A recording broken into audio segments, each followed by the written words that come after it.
그러므로 하늘에 있는 것들의 모형은 이런 것들로서 정결하게 할 필요가 있었으나 하늘에 있는 그것들은 이런 것들보다 더 좋은 제물로 할지니라.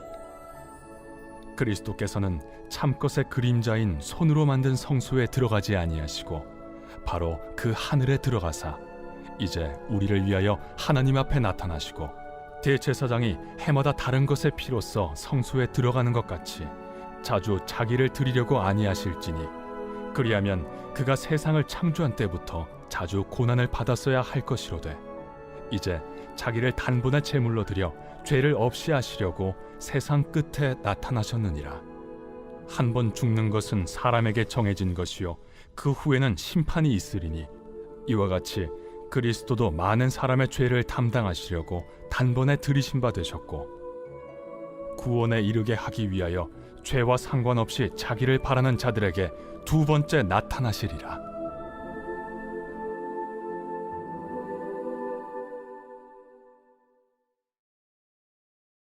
(2022년 7월 26일) 새벽 하나님의 말씀은 히브리서 9장 23절부터 28절입니다.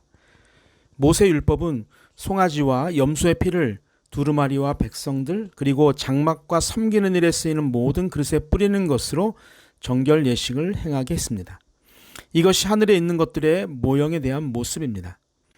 그러나 모형이 아닌 진짜 하늘에 있는 것들은 그런 동물의 피가 아닌 더 좋은 제물로 해야 한다고 말합니다. 지상의 장막과 제사가 지니고 있는 한계가 있고 영원하지도 완전하지도 못하기 때문입니다. 그렇다면 더 좋은 제물로 해야 하는데 더 좋은 제물은 과연 무엇일까요? 바로 새 언약을 체결하시기 위해 십자가 위에 설리신 예수 그리스도의 보혈의 피입니다.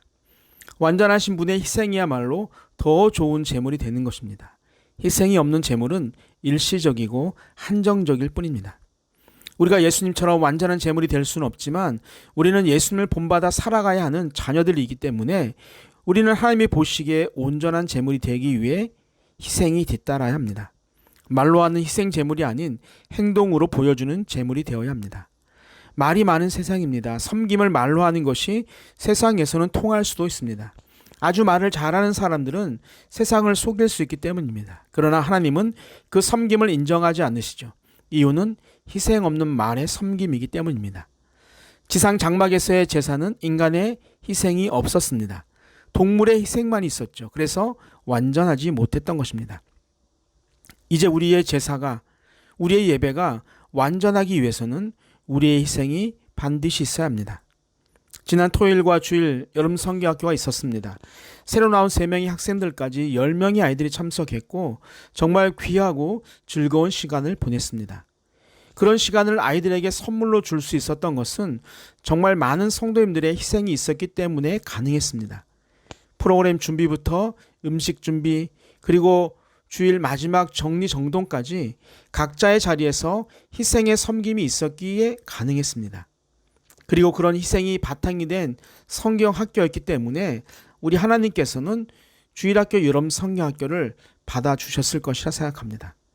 그리고 목회자로서 그런 일에 적극적으로 나서 희생의 본을 보이신 모든 성도들과 우리 청년들에게 감사의 마음을 전합니다.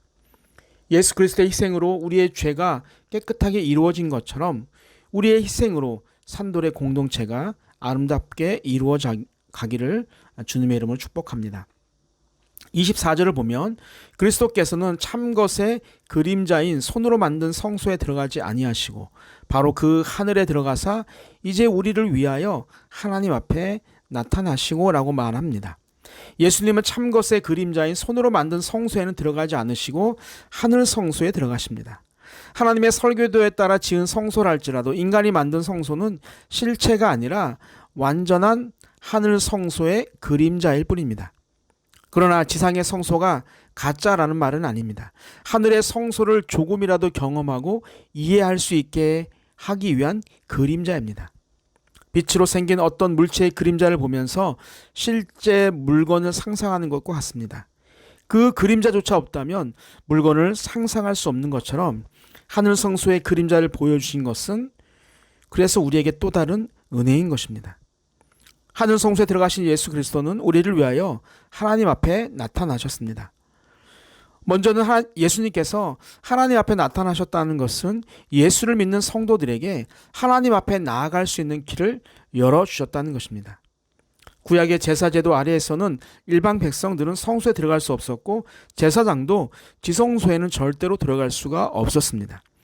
그러나 예수님은 자신의 죽음을 통해 자신의 보혈의 피를 통해서 자기를 믿는 모든 사람들이 직접 하나님께로 나아갈 수 있게 하신 것입니다. 이것이 우리를 위해 하나님 앞에 나타나신 이유입니다. 그렇게 하나님 앞에 나타나신 예수님은 무엇을 하실까요? 예수 그리스도는 하나님 앞에 나타나셔서 우리를 위해 중보 기도하십니다. 우리가 기도할 때 예수님도 기도하고 계세요. 아니, 우리가 기도를 쉬고 있을 때도 예수님은 하나님 앞에서 우리를 위한 기도를 쉬지 않고 있습니다.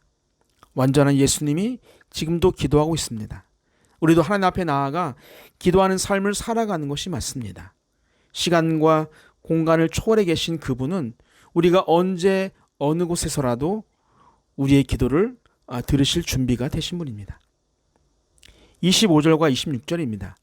대제사장이 해마다 다른 것의 피로써 성소에 들어가는 것 같이 자주 자기를 드리려고 아니하실지니 그리하면 그가 세상을 창조한 때부터 자주 고난을 받았어야 할 것이로되 이제 자기를 단번에 제물로 드려 죄를 없이 하시려고 세상 끝에 나타나셨느니라. 아멘. 25절과 26절은 아론계 대제사장과 예수 그리스도의 제사가 가지는 차이점을 말하고 있습니다.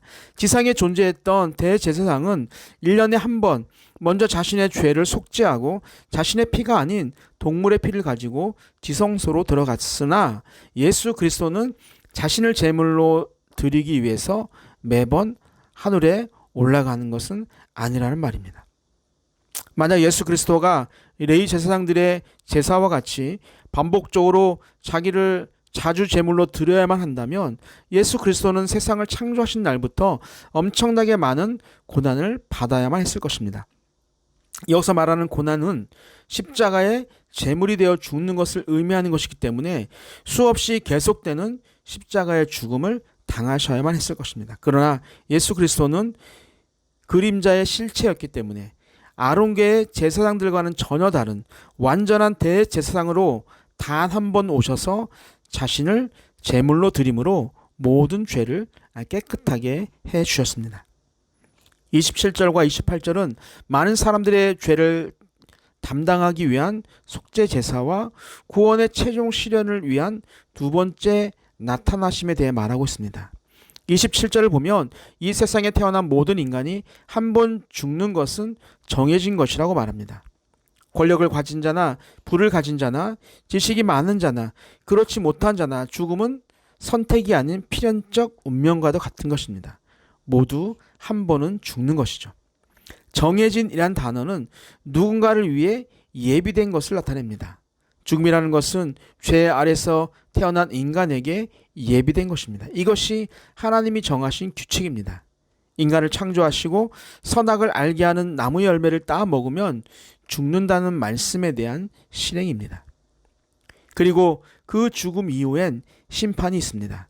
죽자마자라는 뜻이라기보다는 예수 그리스도가 이 땅에 다시 오시는 재림의 때에 궁극적 심판이 있다는 말이라고 보면 됩니다. 죽은 자에 대한 심판이 있다는 말을 통해 깨달을 수 있는 것은 우리가 죽은 다음에는 선택할 수 있는 것이 없다는 거예요.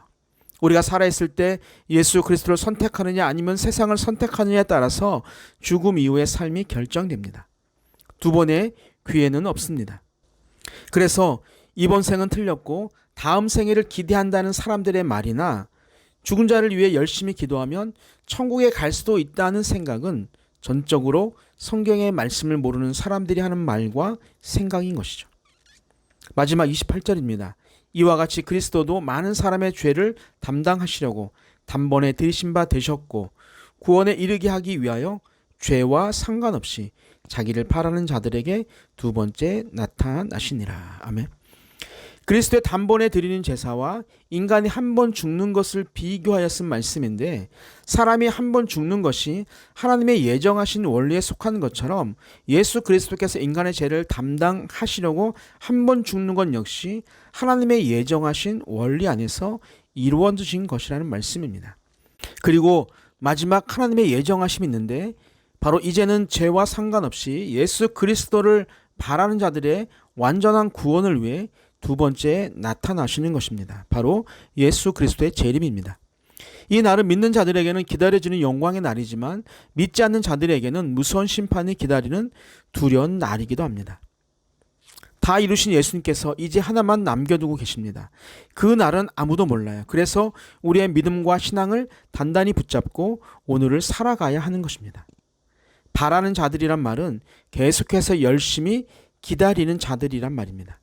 사랑하는 성도 여러분, 하루하루 살아가는 시간이 행복하기도 하고 힘들기도 하고 웃음도 나지만 눈물이 날 때도 있습니다. 그러나 하나님의 자녀인 우리는 예수 그리스도의 재림을 계속해서 열심히 기다리며 오늘 하루를 살아가야 합니다. 그 이후에 찾아올 영광의 날의 주인공이 되기 위해서입니다. 아멘. 사랑의 하나님 아버지, 하늘의 모형인 이 땅의 그림자에 소망을 두는 자가 아닌 실체인 하늘의 소망을 두고 살아가는 자가 되게 하여 주옵소서. 자신의 죄를 감당할 수 없고 다른 피를 사용하는 지상의 제사장이 아닌 단번에 자신의 피를 통해 죄를 대신 지신 예수 그리스도를 바라보는 자가 되게 하여 주옵소서. 장마가 지나고 본격적인 더위가 시작되고 있습니다. 더위를 잘 이겨나갈 수 있도록 지켜주시고 보호하여 주옵소서. 육신의 아픔을 가진 성도들을 친히 보살펴 주셔서 회복의 은혜가 각자에게 임하게 하여 주시옵소서. 오늘 하루도 하나님의 은혜를 사모하는 시간이 되길 소망하며 감사하신 예수님의 이름으로 기도하옵나이다. 아멘. 우리 함께 기도합니다. 말이 아닌 몸과 시간의 희생으로 섬김의 본을 보이는 자가 되게 하여 주옵소서. 두 번째, 주님이 다시 오시는 날에 하나님의 보좌 앞으로 담대히 나아갈 수 있는 자가 되게 하옵소서. 마지막 세 번째, 산돌의 사업장과 가정 안에 하나님의 은혜의 강물이 넘치게 하여 주옵소서. 우리 함께 기도하시겠습니다.